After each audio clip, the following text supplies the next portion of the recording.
Welcome to the Private Practice with Soul podcast. My name is Dr. Brooklyn Storme, and I help private practice owners align their business back with their soul's calling, with their big vision and with their soul's purpose. Unlike other private practice coaches, I've traveled the world in search of spiritual resources, spiritual tools, education and information so that you can have the transformation that your soul desires and needs so that you can up-level your business. How much fun is this? I love it so much.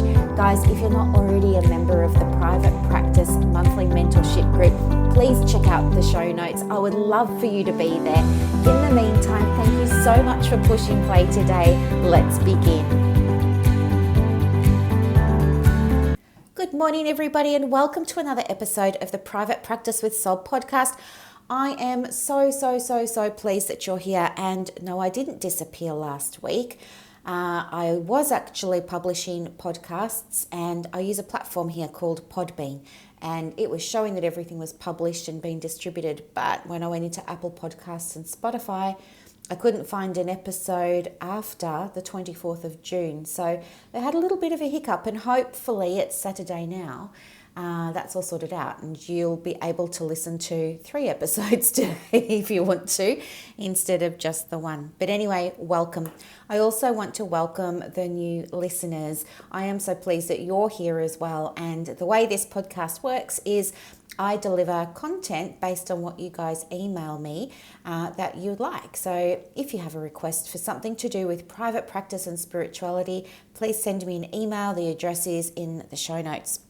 So today what I want to do is say, welcome again, and give a little bit of a talk today on how to stop seeking outside validation. Now, this was a request that came through from Tracy, and I think it's such an important one, isn't it? Because how many of us have at some point or another in our private practice been in the online groups, or been at the workshops, or been at the conferences that are offline, and we've looked around at everybody else and started comparing ourselves. And, that's never a good thing, is it? Oh, well, I guess maybe it will be a good thing for people who are like super competitive, which I can be. But I think in general, comparing yourselves, probably not a great idea if you can't put some boundaries and some containers around your energy first. So that's what I wanted to talk with you about today. So there are a few ways that you can stop comparing yourself to others and stop seeking that external validation. And I think when you're able to do that, new things are going to become possible for you in your private practice that perhaps you hadn't really thought of before. And that's the beauty of doing the inner work, isn't it? New possibilities open before us all the time. And I see this in my group. So I've got a group for private practice owners, and every Friday we have a celebration thread. And it's by far my favorite thread in all of the groups that I'm in, because it's so lovely to be around other women who are also in private practice, but they're, feeling like it's a safe space to honor the journey, honor the process, acknowledge what's been going well for them. And so we've been able to create a space there where they're not competing with each other. They're actually sharing and supporting and celebrating each other's wins and encouraging each other. So it's really lovely for that reason. But at the same time, they're also learning how to, find their own validation within themselves. And so having our celebration thread in the group is one of the ways that we achieve that. And what we find is when people are new to the group, for example, and we say, oh, it's Friday, and this is the day where we, celebrate our wins. There's a whole thing that goes into that. Some people are a bit shy.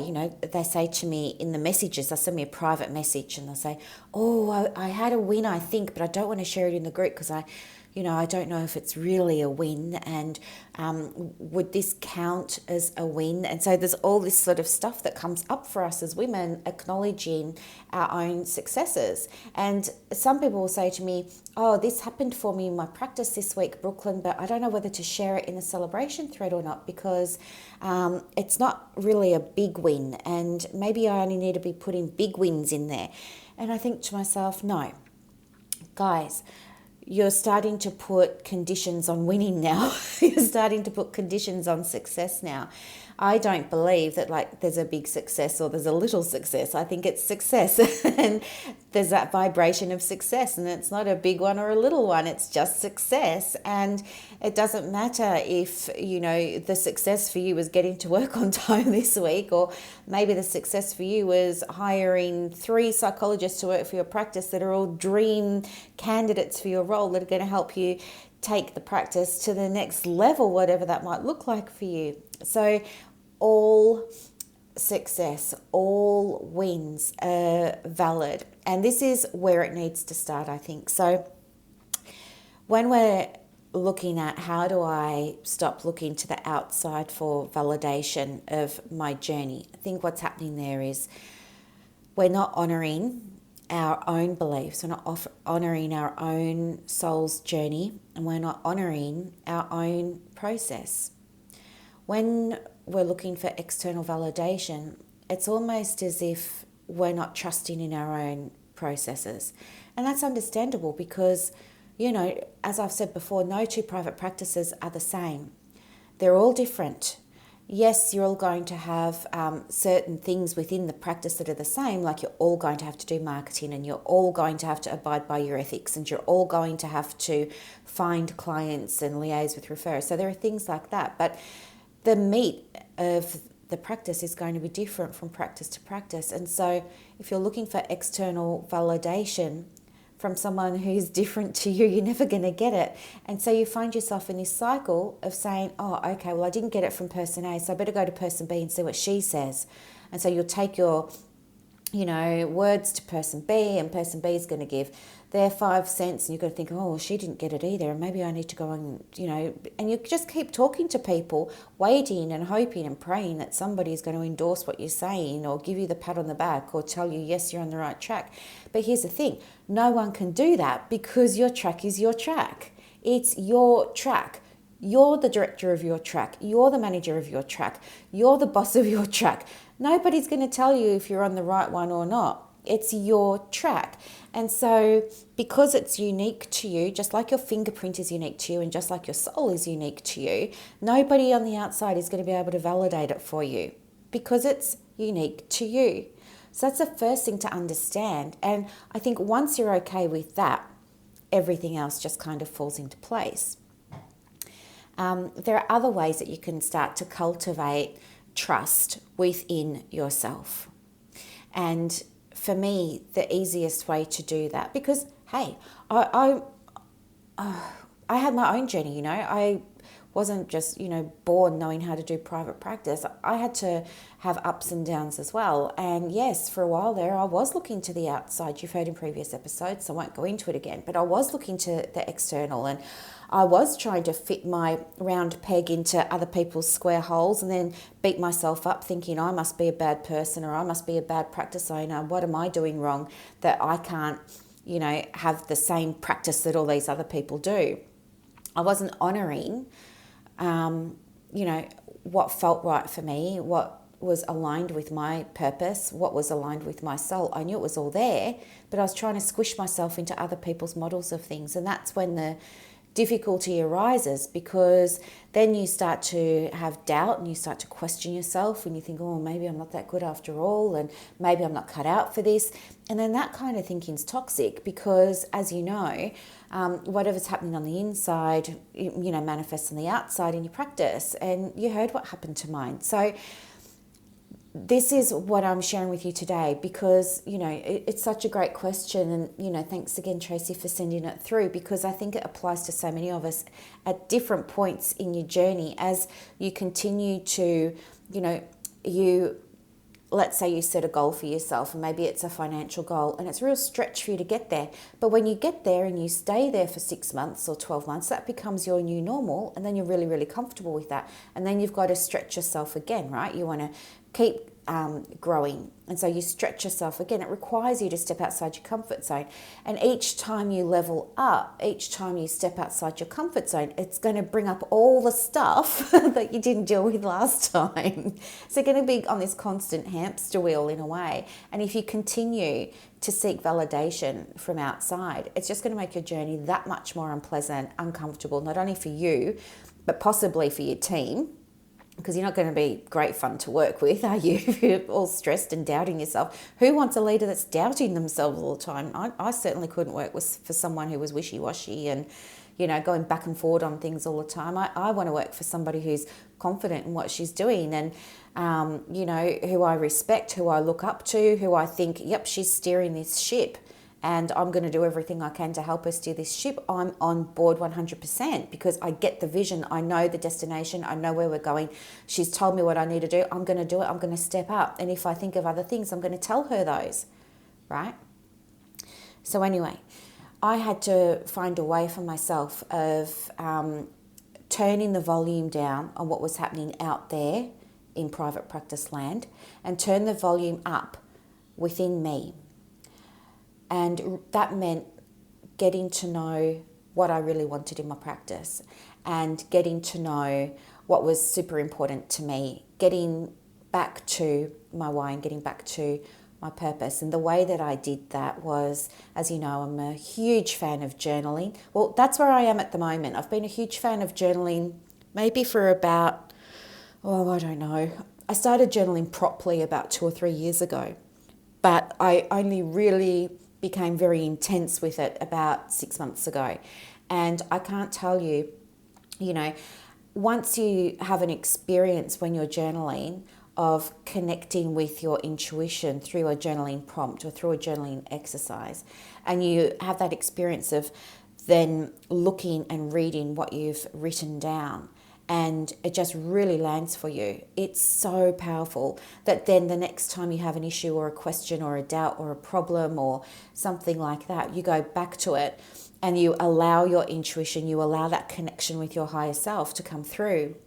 And then you have a look again at what you've written and it lands for you again and you feel, I feel empowered by that. I feel reassured by that. I feel affirmed by that. I feel confident by that. And it's like, oh my gosh, I really did know what I needed to do all along. And I don't need to be worrying about what anybody else is doing. And when I've done those journal prompts and I'm feeling all of those things like empowered and confident, and guess what? I don't even see what's happening out there in private practice land because I become so in love with what I'm doing at the time. And you know what? It's not just for things that are esoteric, it's not just for the flowery things that I'm journaling about. Like a couple of days ago now, and some of you who follow me will attest to this, but a few days ago now, I thought to myself, oh gee, I really want to try and help people. I could see that more and more people were entering into private practice, psychology and counselling, and I knew that a lot of them were new grads. I knew a lot of them were also women who'd been working for others for a long time and were thinking about creating their own private practice. And so I thought to myself, I'd love to support them, but I didn't really know what to do. You know how sometimes you just draw a blank? You just kind of sit there and you're like, I don't know here. And so what I did was I just got out my notepad and my pen and I just journaled out,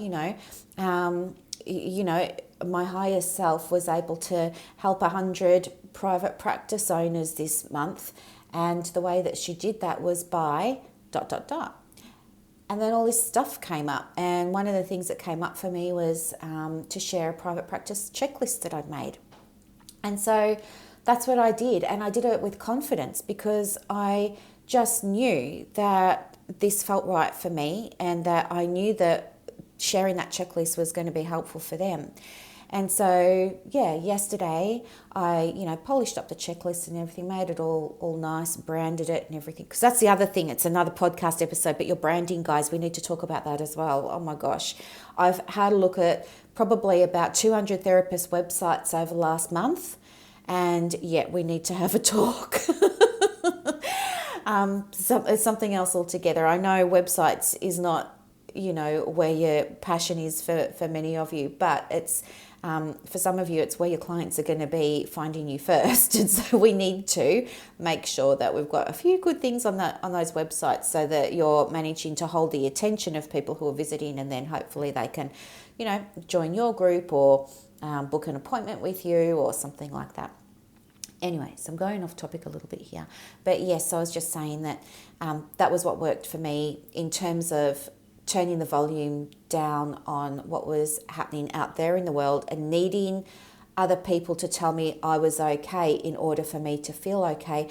That doesn't really happen anymore. Of course, there are going to be times where, you're a little bit vulnerable. Maybe you've been tired and not looking after yourself. Maybe your self-care has fallen by the wayside a little bit, and then something's going to happen in your business, because it does. You've got to be resilient in business, right? There's always going to be issues that you've got to deal with. And sometimes I do need to, seek support from a girlfriend or a colleague or something like that. And so it's really important that, you don't be totally self-reliant, but that you've got some awareness around, yes, I can handle this myself, and awareness around actually, I'm feeling a bit depleted at the moment, but I know who I can turn to for help. And that's what happens in the private practice group as well.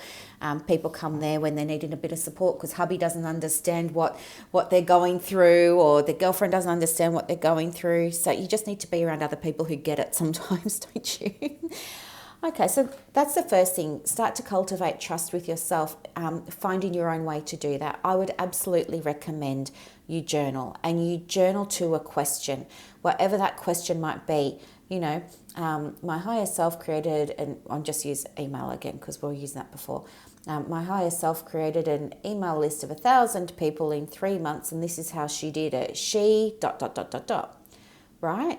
Because your mind automatically wants to finish sentences. It's called confabulation. Your mind doesn't cope well with gaps in things. So your mind automatically wants to fill it in. So ask your mind questions, write it down on paper and see what comes up. That's the first thing.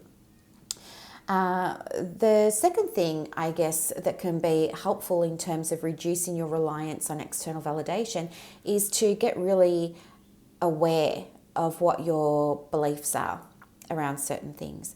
So maybe you have a belief around marketing that, maybe you believe marketing is hard, or maybe you believe you're no good at a Facebook Live, or maybe you believe no one's going to respond to your marketing, or maybe you believe marketing's a waste of time, or maybe you believe you're horrible at Facebook ads. We've all got these beliefs, don't we?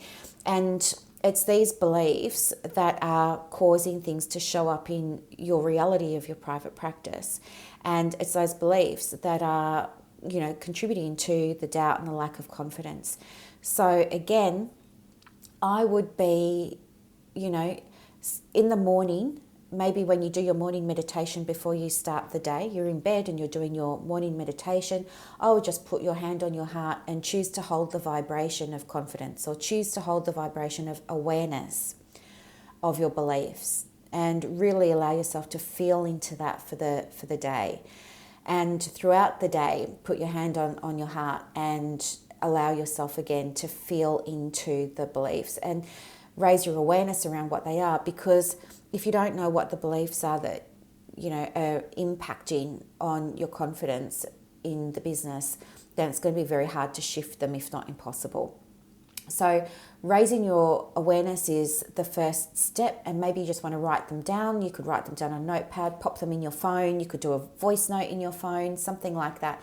And then once you've got one or two beliefs that you're aware of, like, why do you need, Sally to tell you that you're on the right track with your 90-day plan? Why do you need her to do that? Well, I need Sally to tell me that I'm on the right track with a 90-day plan because I don't know if I am. Well, I would say to you, ask yourself, how does my 90-day plan feel? What are my goals for my 90-day plan? And if I look at it, does it look like I've mapped things out to achieve those goals? Right? How could I make my 90-day plan feel enjoyable, light and easy? What can I tweak that could do that? You see what I mean? And once you've done all of that for yourself, you don't need Sally to tell you that you've got a good 90-day plan. It comes back to you. The other thing too, the third thing that I think is really important, and again, I can so relate to this, is I want you to understand and honour your uniqueness and honour your difference. Sorry, there's motorbikes going past. I want you to honour your uniqueness, because when you're a therapist, whether you're a social worker, counsellor, or psychologist, many of us have fear around being unique for all sorts of reasons. Maybe we've been told that we need to be a certain way in order to be ethical, or we've been told we need to be a certain way in order to fit a mould, or there's going to be a consequence if we're not a certain way. And so what ends up happening is nobody's being themselves. Everybody's falling into the same bandwidth and everybody's doing the same thing. I mean, go and have a look at 10 therapist websites today, and I bet you nearly all of them say the same stuff. I bet they nearly all say, oh, I work with anxiety, I work with depression, I work with children, adults and adolescents and the elderly, right? It's no good for you. It's not going to help your practice at all. It doesn't matter if you're trying to grow your practice, or if you're happy with the size of the practice, but perhaps not so happy with the clients that are coming through. Isn't it better to be calling in aligned clients and aligned income? Right? You don't have to be busy, but you can absolutely enjoy your work more if you've got the right people coming to you. And the right people aren't going to come to you if they can't find you. Okay? Like, as you know, I stepped more and more and more into that spirituality space. I absolutely love working with people on cultivating their sense of intuition, listening to their inner guidance. That's my jam. That's the thing that I love. But it took me forever, it feels like, to step into that space, because I was like many of you, I was scared out of my wits to step outside the box and colour outside the lines. What if I get into trouble? What if somebody doesn't like it? What if I lose all of my clients because I want to do this stuff? But here's the thing, I didn't lose any clients. In fact, I got more clients, and the clients that come to me because of my uniqueness. And I've never been happier in my work, honestly. And that's why I'm sharing this with you. It took me over 20 years to be able to get to this space. I don't want it to be like that for you. I want you to get to this space much earlier in your journey so you can really enjoy that process of aligning the practice, the clients, the way that you show up in your practice with your big vision and your big values. Yeah.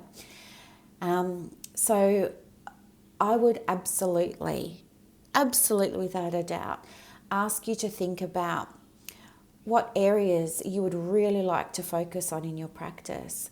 Think about what clients you really, really, really, really want to work with in your practice. And if that's anxiety and depression and you work with everybody in the whole lifespan, in the whole of your area, I think you're doing yourself a disservice, because people won't find you, because there's always going to be someone with a bigger advertising budget that will get seen and you won't. The doctors, if you're relying on GP referrals or doctor referrals, they're not going to be able to find you unless you have a really good relationship with them. I mean, like you're really good friends with them and you're on the top of their mind. So you're going to have to work hard at building that relationship. Find your voice. It doesn't have to be the whole practice, but it might be 70% of what you offer. Okay? Honour your uniqueness, honour your story, honour why you're doing this beautiful work that you're doing, honour your you-ness and step into that difference so that your clients can find you. And guess what? When you understand and you honour and you acknowledge and you accept what's different about your practice to everybody else's practice, it becomes more easy for you to highlight that in your messaging, in your marketing, in your branding, even in how you furnish the practice, even in how you design your website, even in how you write your emails and your newsletters.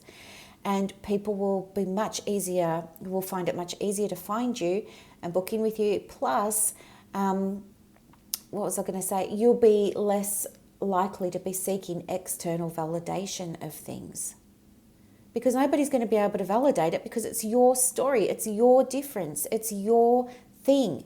You're the expert in your story. You're the expert in the why. You don't need anybody to validate that. You're validating it by doing it. You are the validation, okay? If you would like more help with this, of course, just tap the show notes, and there are lots of different ways that you can get help now and you can get support now. And I'm here for you. And I really, really, really, really, really want to help you have a thriving practice that feels so good in so many different ways, because it's in sync with your soul's purpose. It's in sync with your higher self. It's in sync with your gut instinct. And you're showing up in a way that only you can show up. Okay? All right, guys, I will let you go. Thank you so much for listening. So much gratitude for you. Have a beautiful day, and I'll see you on Wednesday next week. Bye, guys.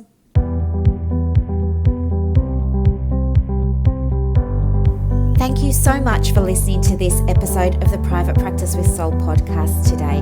If you're looking for clarity, if you need help with branding, your processes, and bringing everything into alignment with your soul's purpose for your private practice, head to the show notes and click the link for more information about the Private Practice Monthly Mentorship Group.